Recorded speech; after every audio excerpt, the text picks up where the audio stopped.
Hi there, my name is Keith Whittier, and I would like to present today my list of the 10 worst movies of 2011.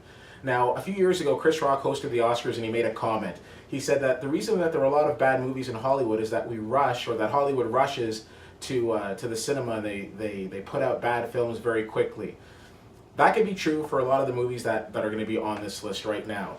Now, I'm going to present 10 movies that I particularly didn't enjoy. You might have loved them. I invite you to chat with me on Twitter. My handle is CFL_fan. Again, that's CFL_fan. But in my opinion, of all the movies that I saw this year, these were the 10 worst.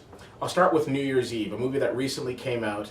And I have to tell you, as much as I love Rob Marshall as a director, I did not particularly care for this movie. The reason that I didn't like it was I expected, after seeing Valentine's Day and seeing a movie with intersecting stories, this would be a very similar movie. And it was, but unfortunately there were so many things that happened in the movie that didn't make any sense. I don't necessarily want to spoil it for anybody who hasn't seen it, but things like two characters meeting for the first time downtown in New York on New Year's Eve and nobody else is on the street. I've never been to New York on New Year's Eve, but I'm pretty sure that won't happen. Or somebody involved with the whole commission of the New Year's Eve celebration giving a huge speech a couple hours before midnight and the whole crowd in Times Square being silent and listening. When is anybody completely silent on Times Square?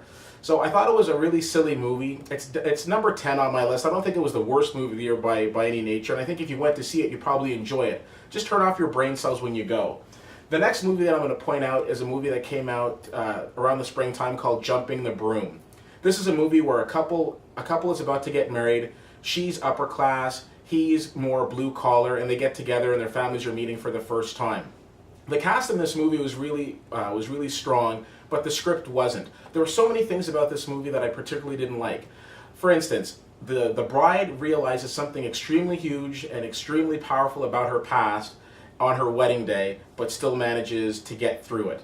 The performances were forced, and again, this wasn't a very strong movie. And again, I'm not necessarily blaming the actors and their performances, but I will blame the script because I don't necessarily think it was thought through. It's kind of like watching, an episode of 24 and then it's like we need to rush through everything by the end of the hour. Doesn't make a lot of sense.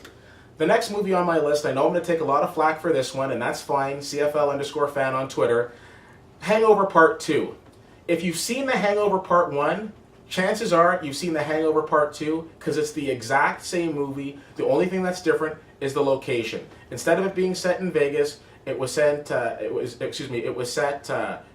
Thailand. The only difference in the movie. And it seems that Ed Helms, the only thing that he brings to these movies is at one point screaming, "What's going on?" Did not care for this movie at all. The only thing that I liked about this movie was Ken Jeong and his performance as Mr. Chow. Every scene that he was in, he absolutely owned. But other than that, everything about the first movie is copied into the second. And yes, I do mean everything. The next movie on my list is a movie called Something Borrowed. From what they tell me is based on a book. Apparently I didn't read the book, but I did unfortunately see the movie. So if you've seen the trailer for this movie, which stars Jennifer Goodwin and Kate Hudson, you know what? You've seen the movie too. A big reason why it's on my do not see list is because the whole movie is in the trailer. A girl meets a guy in college. She has a crush on him, but she's too shy to act upon it. But you know what? Her friend who needs a ton of attention and doesn't mind, being that person and doesn't mind, stepping up and saying, "Hey, I'll date you," starts dating her. So girl number one is looking in on the sidelines as her best friend, girl number two, has moved in. But according to the trailer, and I don't even have to spoil this one for you, do you think girl number one and the guy end up getting together? Again, that's in the trailer. Don't shoot the messenger. Shoot the person who made this movie. Number 6, Twilight Part 1, Breaking Dawn Part 1. The movie was very long. The title of the movie might be very long, but it wasn't very long on a good script. This movie was terrible. It was basically 2 hours waiting for a baby to be born. And the way these Twilight movies seem to go is the first one, Twilight, was very good. New Moon I didn't care for. Eclipse I thought was great. Now we've come to Twilight Breaking Dawn in Part 1, and apparently they've stolen the whole part from Harry Potter where the final movie has to be made into 2 just so they can get more money. So if the path continues, Breaking Dawn Part 2 should be a really good movie because Breaking Dawn Part 1 wasn't. I'm looking at this movie and I'm thinking to myself, okay, so Bella's about to have a baby, which is fine, and Edward's standing by her. But what's going on with this Jacob kid?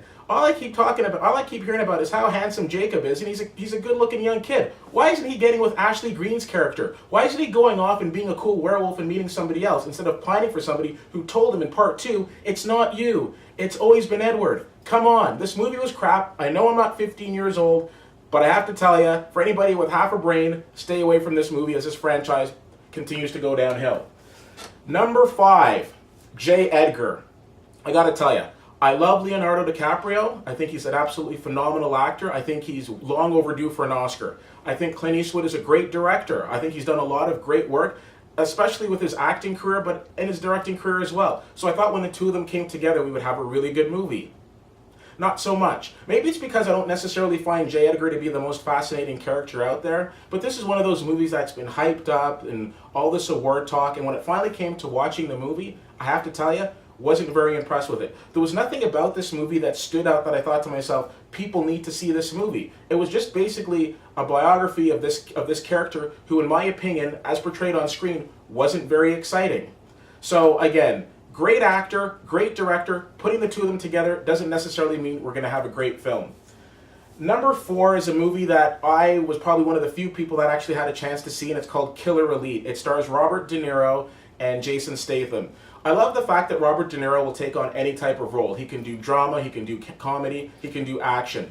And of course, Jason Statham is pretty much known for kicking butt and taking names. Putting the two of them together in a script that was extremely weak wasn't the greatest of ideas. Didn't care for this movie. So Jason Statham comes to rescue Robert De Niro because he's been blackmailed into doing it or something or other. I don't know. By the time this movie finally finished up, I was just excited to get out of the theater. It was a very poor movie, very bad judgment on both their parts to do this movie. But again, as Chris Rock said, sometimes they just want the money. The number 3 movie on my list is a movie called The Beaver, and it was directed by Jodie Foster, and it pains me to put this movie on my list because I absolutely love Jodie Foster. I think that she's a phenomenal actress, but as a director, not so much. And perhaps she doesn't deserve all the blame for this, perhaps the person who did the screenplay does as well. So the story of this movie is Mel Gibson has some sort of a midlife crisis and he starts talking through a puppet. Okay, that's fine, but no point during the movie are we told why we should care about Mel Gibson's character or what drove him to this point. The movie was very weak and it was very boring. Again, it has nothing to do with Mel Gibson. Again, somebody's private life is their own private life. I'm talking about the movie itself. I thought the movie was very poor. Don't see The Beaver. A lot of people say The Beaver and they think it's going to be something exciting. Trust me, it's not. Number 2 is The Green Hornet, a movie that came out at the beginning of 2011 starring Seth Rogen as the Green Hornet. Whoever decided to cast Seth Rogen as an action hero was out to lunch that day, because I don't necessarily think of Seth Rogen an action hero. I know that we're in this trend right now where we need to bring every single comic book that was ever made onto the big screen, but I just didn't particularly care for this movie. It seems that the actors mailed in their performances. So again, not a criticism of Seth Rogen, because you'll see he is on my top performers list for another performance of this year, but I did not necessarily care for this movie. And in my opinion, the worst movie of the year, which seems to be a lot of people's favorite movies of the year, is Midnight in Paris, directed by Woody Allen. Now, if you've seen any Woody Allen movies lately, you know that he seems to be dealing with infidelity themes. We saw it in Vicky Cristina Barcelona, we saw it in Whatever Works, we even saw it years ago in Scenes from a Mall, but at least at that time it was somewhat funny. Now it's just getting to the part where it's like, Woody, who hurt you? This movie wasn't entertaining at all. We know from the beginning that Owen Wilson is married to a woman that doesn't particularly care for him, and it's clear that she's going to cheat on him. We know that Owen Wilson starts taking these long walks in Paris, and he stumbles upon all these old characters. But I didn't care. I thought the movie was silly. I thought the movie was stupid. Everybody keeps talking about Woody Allen's comeback. It's a movie. It's a word people like to use. He's on his comeback. He makes a movie every year. So how was it a comeback? Was this one of his greatest performances? As a director, not at all. Even Whatever Works was better than this, and perhaps I'm biased for saying that because Larry David was in it, but yet still, I have to confess, Midnight in Paris was probably one of the worst movies that I've seen in a long time. I didn't just want my money back, I wanted the 2 hours of my life back, because this was a piece of crapola. Again, those are my top worst movies of the year, or my 10 worst movies of the year, I should say. Feel free to discuss it with me on Twitter, CFL_fan, and thanks for taking the time to watch my video blog.